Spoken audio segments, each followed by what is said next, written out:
Well, what are the kind of the programs that the UN is implementing for this in terms of some of the areas where there's a bit more of a crisis in terms of overpopulation? Well, the United Nations has a very long history of leading the discussion of population issues at the world level. It started in the 50s. It culminated in the 70s with the first Intergovernmental Conference on Population, the World Population Conference, where governments got together and for the first time they legitimized at the universal level the fact that governments could make policies regarding population, and specifically that they had a responsibility to enable couples and individuals to have the number of children they desired, specifically by devising family planning programs. And it's that movement of family planning that has had a major impact in world population trends, coupled also with changes in society that have been facilitated by development, but the changes in fertility have happened also in some countries that are not considered very developed.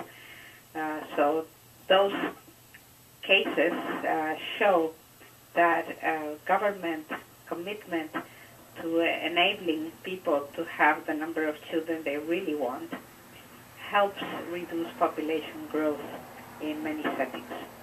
And that continues to be the way in which the United Nations addresses the problem of population, with the added impetus that was given in 1994 to the fact that this rights-based approach, which was always rights-based, it was always governments enabling people to have the number of children they wanted, got strengthened by the definition of what was called reproductive rights, in which the focus was on maintaining on the action of governments and society in general to help women have better health, reproductive health outcomes in general.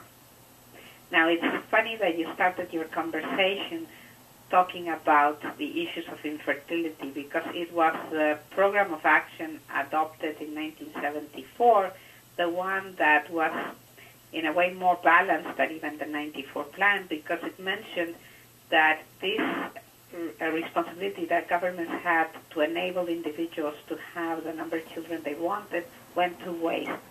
One is to provide contraceptives to the ones that wanted to plan their families, and the other one was to help people who were infertile to get the children they wanted via other methods.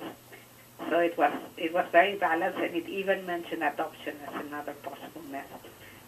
In 1994, that is not mentioned explicitly, although the tendency is the same. It's the basis for action of governments is allowing people to decide how many children they want to have.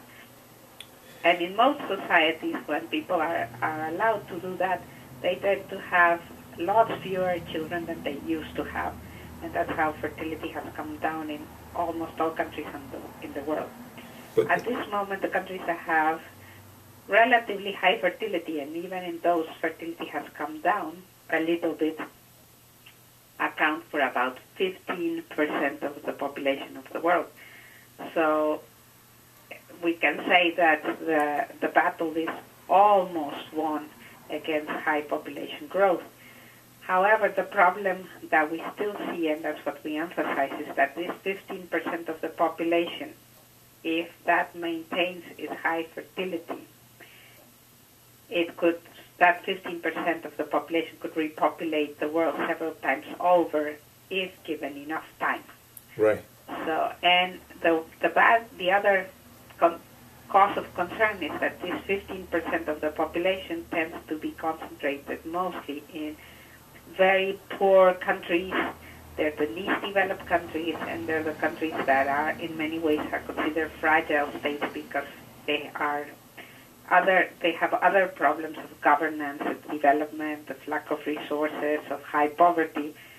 And it's exactly this confluence of events that has prevented their leaders to provide them with the means of planning their families, and that is hindering the change in population trends that most other societies have undergone.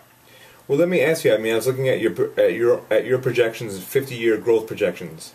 Yes. And the numbers on the high end are scary, and then they start to get like there's another projection that looks at a huge loss in population of as many as 2 billion people. Yeah, well, it's not a huge loss. Not when we get to what is it, 7 billion. At this moment, we are already, the National Geographic has produced its issue for January 2011 talking about the 7 billion because we are projecting that the 7 billion are being reached next year. And we have gotten used to almost adding 1 billion per decade, a little bit more, but every 12 years, every 13 years. 1 billion.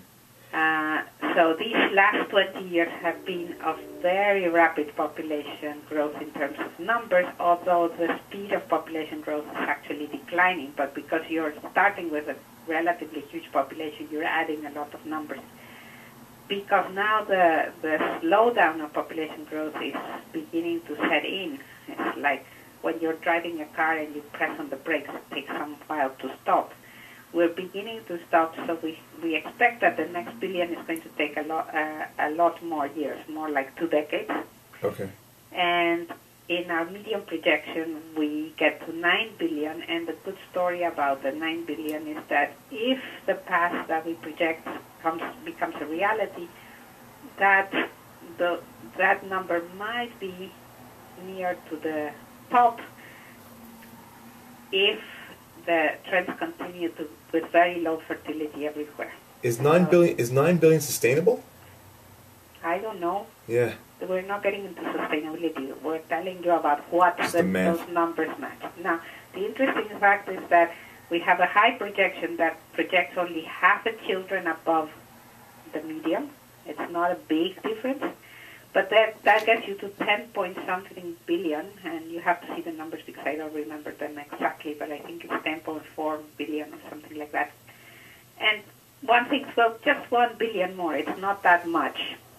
However, the problem with that path is that path still is on the path of increase. It's still, you haven't stopped the car from moving. So the potential for yet further growth to 2100 is very much there in that projection.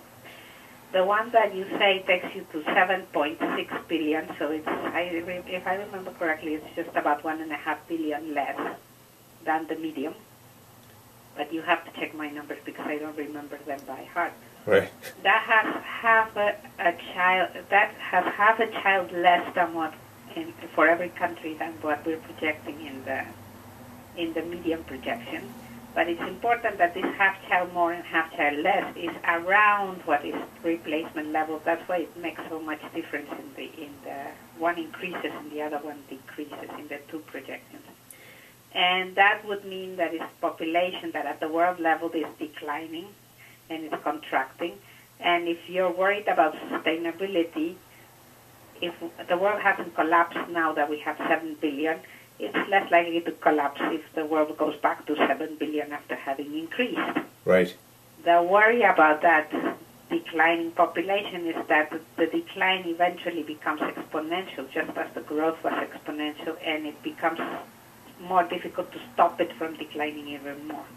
We have some very long-range projections that take us to 2300, where that low fertility variant can take you back to 2 billion people if you give it enough time, okay? Right. And of course, 2 billion people is what the world had in 1950, and the question everyone has is what is more sustainable, 2 billion or 38 billion, which is what you would have if you have fertility slightly higher than replacement for 200 years more. So the range is enormous, and it's just showing you that the momentum of population growth, if maintained for a long time, even if it's a small difference of fertility below replacement or above replacement, can lead to very different numbers of total population. So the message is you want to get to replacement as much as you can and stay there forever, so that then we can count on a population that's not changing, and that it may make it easier to adapt.